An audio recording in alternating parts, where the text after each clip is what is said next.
Bismillahirrahmanirrahim. Assalamualaikum warahmatullahi wabarakatuh. Sahabat semuanya, semoga kita selalu dalam lindungan Allah Subhanahu wa Ta'ala. Amin ya Rabbal Alamin. Kali ini saya akan menceritakan tentang kisah cinta antara Khusrau dan Shirin.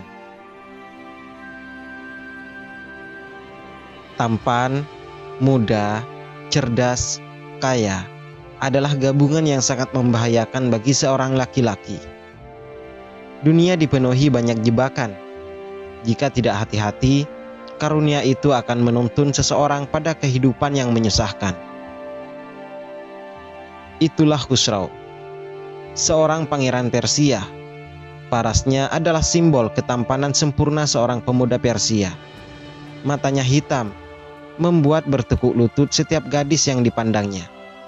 Beberapa utas rambut ikalnya biasanya berjumbayan di dahinya, membentuk kesan gabungan antara ketampanan dan keacuhan. Bukankah itu yang diimpikan wanita dari seorang laki-laki? Hidungnya mancung, dengan bibir merah tipis yang bahkan saat mengatup pun tampak seperti senyuman indah. Kulit bersihnya membalut otot-otot tubuhnya yang perkasa. Seluruh tubuhnya adalah komposisi paling ideal dari laki-laki yang pernah diciptakan Tuhan. Gadis mana yang tak meleleh di dekatnya? Khusrau adalah putra tunggal Raja Hurmuz, Raja Agung Kerajaan Persia yang beribu kota di Madain. Kecerdasan dan ketangkasannya adalah turunan dari ayahnya dan didikan guru-guru terpilih yang sudah dipersiapkan. Berbagai pendidikan dan latihan adalah undak-undakan yang harus ditempuhnya agar saat duduk di tahta kerajaan, dia menjadi seorang raja yang matang dengan seluruh tanggung jawab dan risiko yang dipikulnya. Tapi Khusrau adalah Khusrau. Dia memang ingin menjadi seorang raja kelak. Tapi untuk apa seluruh pendidikan dan latihan yang melelahkan jika pada akhirnya dia akan menjadi raja? Karena itu, hari-harinya diisi dengan keriangan pesta. Tak ada satupun keinginannya yang tidak terpenuhi. Dia cukup mengerling untuk mendapatkan setiap gadis yang diinginkan. Dia hanya perlu melambaikan tangan dan para dayang akan datang dengan segala kelezatan hidangan. Siang untuk tidur atau berburu, malam saatnya hangout untuk menikmati harian, nyanyian, anggur, dan diakhiri dengan bercinta. Khusrau memiliki seorang sahabat yang sangat setia kepadanya. Sahabatnya itu masih terhitung kerabat dekat dengannya. Shapur namanya. Dia diangkat oleh sang raja sebagai abdi kerajaan yang bertugas menemani kemanapun Khusrau pergi. Bagi Khusrau, Shapur adalah lemari besi, tempat ia menyimpan seluruh rahasia hidupnya. Shapur adalah tangan kanan kirinya, dengan apa dia memenuhi keinginan-keinginannya. Karena itu, betapa tergantungnya Khusrau pada Shapur, sahabat setianya ini. Salah satu kelebihan Shapur adalah melukis. Dia adalah seniman yang sangat berbakat. Dia bisa melukis sketsa wajah yang persis seperti aslinya. Karena bakat ini, jika Shapur berkisah tentang sesuatu, dia pun biasanya menceritakan sebegitu detailnya hingga orang yang mendengarnya seakan melihat langsung apa yang digambarkannya. Melihat cara hidup pangerannya yang sama sekali tak merasa punya tanggung jawab, Shapur khawatir. Ia membatin, mungkin pernikahanlah yang bisa menghentikan cara hidup Khusrau yang hanya dipenuhi dengan hura-hura. Akhirnya, suatu malam di penghujung pesta, Shapur menceritakan tentang Shirin, seorang putri kerajaan Armenia yang dilihatnya saat ia ke sana. Putri ini bermata biru dan memancarkan sinar. Tidak ada ibarat yang bisa digunakan untuk menggambarkan mata secemerlang itu kecuali kejora. Pipinya putih kemerahan seperti disaput blush on setiap saat. Tubuhnya adalah pahatan patung lilin. Rambutnya yang hitam tebal dibiarkan tergerai sehingga angin pun berebutan menari dengannya. Anak-anak angin yang nakal menyeret beberapa helai rambut indah itu ke wajah Shirin. Anak angin yang nakal itu cemberut karena justru wajah Shirin makin mempesona. Jika engkau mendendang rembulan untuk memuji kecantikan perempuan, maka purnama seketika tertutup awan saat Shirin berjalan. Para bidadari di kayangan pun berebut celah untuk mengintip Shirin yang kulitnya putih, halus, bak batu pualam. Mungkin dia bukan manusia. Dia mungkin cuilan surga yang sengaja dibentuk Tuhan menjadi seorang perempuan untuk menunjukkan kepada manusia apa arti keindahan. Khusrau yang mendengar cerita itu tak sanggup menahan diri. Hatinya tergugah, hidupnya seperti terbangun tiba-tiba. Dia jatuh cinta seketika pada sosok putri yang dibayangkannya. Dia gelisah, dia sendiri heran bagaimana mungkin dia bisa jatuh cinta pada sosok yang belum pernah dilihatnya. Semakin kuat ia mengingkari perasaannya, semakin kuat perasaan itu menarik dirinya. Akhirnya, Khusrau meminta Shapur untuk mempertemukannya dengan sang putri, bagaimanapun caranya. Shapur segera menyusun rencana dan berangkatlah ia ke Armenia. Dia berjanji membawa sang putri ke Persia untuk berjumpa dengan Khusrau. Nun jauh di sana, 700 mil lebih jaraknya. Gadis yang menjadi objek fantasi Khusrau tidak mengetahui bahwa ada dua lelaki di sebuah tempat di bumi ini sedang membincang dirinya. Dia juga tidak tahu bahwa ada seorang pangeran yang sedang gundah hatinya karena jatuh cinta kepadanya dan merancang untuk bertemu dengannya. Seandainya pun dia tahu bahwa ada laki-laki yang mencintainya, itu sama sekali tidak mengusik dirinya. Gadis itu terlalu bebas untuk memikirkan laki-laki, pernikahan, dan hal-hal sejenisnya. Shirin dibesarkan sebagai satu-satunya ahli waris tahta Armenia. Bibinya, Mahin, sang ratu agung Armenia, tidak memiliki anak.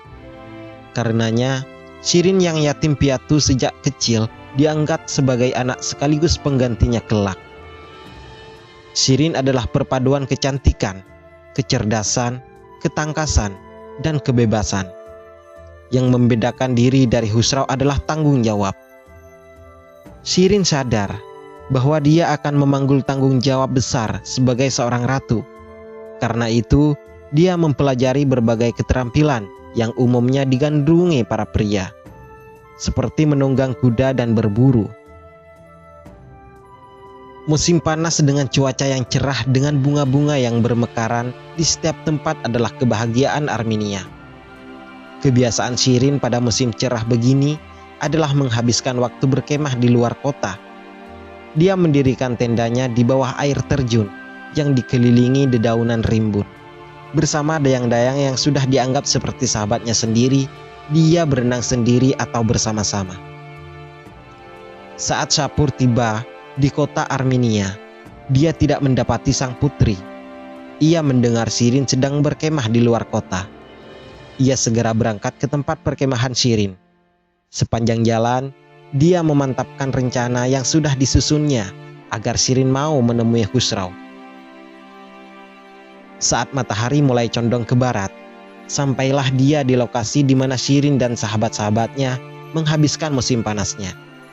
Ia turun dari kuda dan melangkah mendekati perkemahan tanpa diketahui seseorang.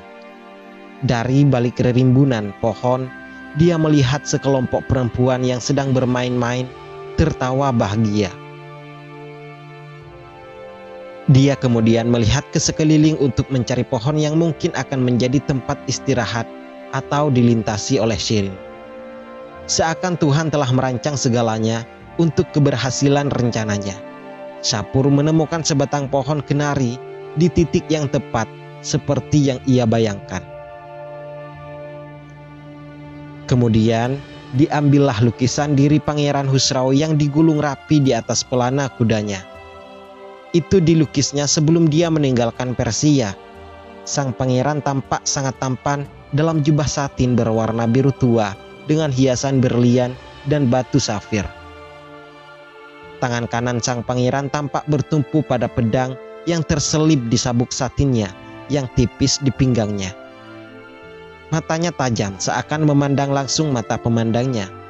Ketampanan yang digores oleh pensil seniman berbakat Hasilnya adalah sebuah lukisan yang sangat menawan. Dengan hati-hati, dia gantungkan lukisan itu di batang pohon kenari.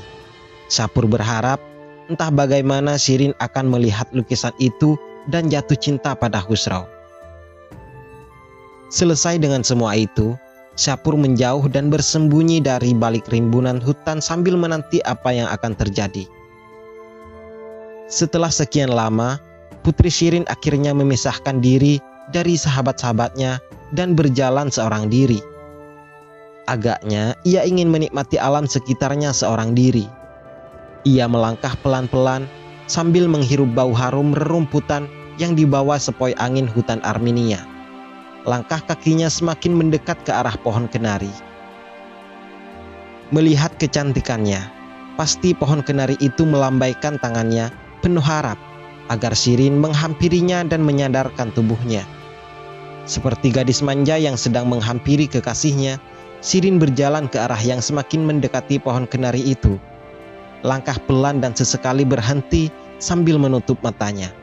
Dihirupnya kembali udara seakan ingin menjernihkan pikirannya. Sesudah pikirannya jernih, perlahan dia membuka matanya. Jika ada kesalahan dalam hidup Shirin, itu adalah saat ia membuka mata di dekat pohon kenari yang terpasang lukisan sketsa Khusraw. Ia menatap lukisan yang ada di pohon. Ia langkahkan kakinya mendekat dan mengamati lekat-lekat lukisan itu. Ini adalah kesalahan keduanya. Yang diamatinya adalah sebuah lukisan sketsa seorang lelaki tampan yang pernah dilihatnya. Seketika hatinya tergetar. Darahnya terasa cepat mengaliri di pembuluh darahnya. Gerangan siapa pemuda tampan ini? Getar kata hatinya. Diambilnya lukisan itu dan dilihat semakin lekat. Ada yang berdesir dalam dirinya. Perutnya seperti teraduk. Ia tidak tahu apa yang terjadi. Seumur hidupnya, dia tidak pernah merasakan hal seperti ini. Diselipkan lukisan misterius itu ke dalam bajunya. Dia balik ke tenda tempatnya biasa beristirahat di dalamnya. Awalnya dia hendak berjalan-jalan menikmati indahnya alam luar kota dan sejuknya angin. Tapi kini dia tidak ingat dia mau kemana.